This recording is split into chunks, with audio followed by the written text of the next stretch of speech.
ಸರ್ವಾನುಮತದಿಂದ ಒತ್ತಾಯಿಸುತ್ತದೆ. ಸನ್ಮಾನ್ಯ ಅಧ್ಯಕ್ಷರೇ, ನಾವೇನು ತಕರಾಲಿಲ್ಲ.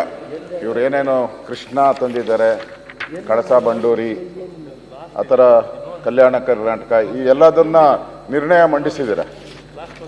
ಪ್ರತಿಯೊಂದು ನಿರ್ಣಯ ಮಂಡಿಸೋದರಲ್ಲೂ ಕೇಂದ್ರ ಆಯಿತು ನಿರ್ಣಯ ಮಂಡಿಸೋದರಲ್ಲೂ ಕೇಂದ್ರ ಸರ್ಕಾರ ತಾರತಮ್ಯ ಮಾಡದೆ ಅಂತ ಹೇಳಿದ್ದೀರ.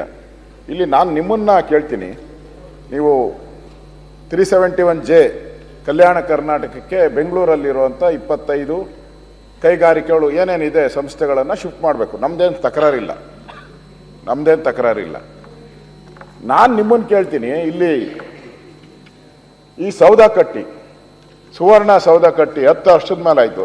ನೀವು ಯಾವುದಾನ ಒಂದು ಡಿಪಾರ್ಟ್ಮೆಂಟ್ನ ಶಿಫ್ಟ್ ಮಾಡಿದ್ದೀರಾ? ಇಲ್ಲಿನ ಜನ ಕೇಳ್ತಾ ಇದ್ದಾರೆ, ಖಾಲಿ ಹೊಡಿತಾ ಇದೆ ಯಜ್ಞಗಳೆಲ್ಲ ಕೋಡಾಡ್ತವೆ ಅಂತೇಳಿ. ನೀವು ಯಾವ ಮುಖ ಇಟ್ಕೊಂಡು ನಾವು ಕೇಳ್ತೀರಾ ಕೇಂದ್ರ ಸರ್ಕಾರಕ್ಕೆ? ನೀವು ಅನ್ಯಾಯ ಮಾಡಿದ್ದೀರ, ನೀವು ಅನ್ಯಾಯ ಮಾಡಿದಿರಲ್ಲ, ಮಾಡ್ಬೋದಾಯ್ತಲ್ಲ, ನಿಮ್ಮ ಕೈಯಲ್ಲೇ ಇದೆಯಲ್ಲ. ಬೇಕಾದಷ್ಟು ಇಲಾಖೆಗಳನ್ನ ಇಲ್ಲಿಗೆ ತರ್ಬೋದಾಯ್ತಲ್ಲ ಉತ್ತರ ಕರ್ನಾಟಕಕ್ಕೆ. ಒಂದು ನೀರಾವರಿ ಇಲಾಖೆ ತರಕ್ಕಾಗಿಲ್ಲ ಇವರು.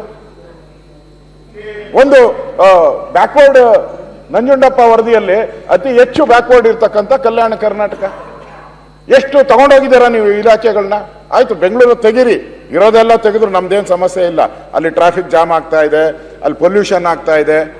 ಪೊಲ್ಯೂಷನ್ ಇವಾಗ 150 ಹೋಗಿದೆ. ಮೊನ್ನೆ ಬೆಂಗಳೂರು 12 ಕಿಲೋಮೀಟರ್ ದೂರದಲ್ಲೂ 100 ಇದೆ, 50 ಒಳಗಡೆ ಇರಬೇಕು ಡೆಸಿಮಲ್ ಹೋಗಿದೆ. ನಾನೇನು ಮಾತಾಡಲ್ಲ. ನೀವು ಪಾಟೀಲ್ರೆ, ನಾನು ಕೇಳೋದು, ನೀವು ಬೇರೆಯವ್ರಿಗೆ ಹೇಳಕ್ ಮುಂಚೆ ನೀವೇನ್ ಮಾಡಿದ್ದೀರ? ಅದೇನೋ ಹೇಳ್ತಾರಲ್ಲ, ಮನೆ ಮುಂದೆ ಬೃಂದಾವನ, ಮಾಡೋದೆಲ್ಲ ಅನಾಚಾರ, ಮನೆ ಮುಂದೆ ಬೃಂದಾವನ ಅಂತ ಆಯ್ತು. ನೀವು ಮೊದಲು ಮಾಡಿ ತೋರಿಸ್ರಿ. ನಿಮ್ಮಲ್ಲಿರೋ ಇಲಾಖೆಗಳೆಲ್ಲ ಶಿಫ್ಟ್ ಮಾಡಿ. ಈ ಸುವರ್ಣ ಸೌಧ ಖಾಲಿ ಹೊಡಿತಾ ಇದೆ, ಶಿಫ್ಟ್ ಮಾಡಿ ತೋರಿಸಿ. ಆಮೇಲೆ ಕೇಂದ್ರ ಸರ್ಕಾರ ಕೇಳಿ. ಅದನ್ನು ಬಿಟ್ಬಿಟ್ಟು ಕೇಂದ್ರ ಸರ್ಕಾರ ತಾರತಮ್ಯ ಮಾಡ್ತಾ ಇರೋರು ನೀವು ತಾರತಮ್ಯ. ನನ್ನ ಅನ್ಸುತ್ತೆ ಮುಖ್ಯಮಂತ್ರಿಗಳು ನಾಳೆ ಉತ್ತರ ಕೊಡಬೇಕು. ಅದೊಂದು ಪೀಠಿಕೆ ಹಾಕೊಂಡವ್ರು ಅಷ್ಟೇ. ಇಷ್ಟು ಎಲ್ಲ ಕೇಂದ್ರ ಸರ್ಕಾರದ ಮೇಲೆ ಹಾಕೊಂಡು ಪೀಠಿಕೆ ಅಂತ ಅನ್ಸ್ತೈತೆ ನನಗೆ.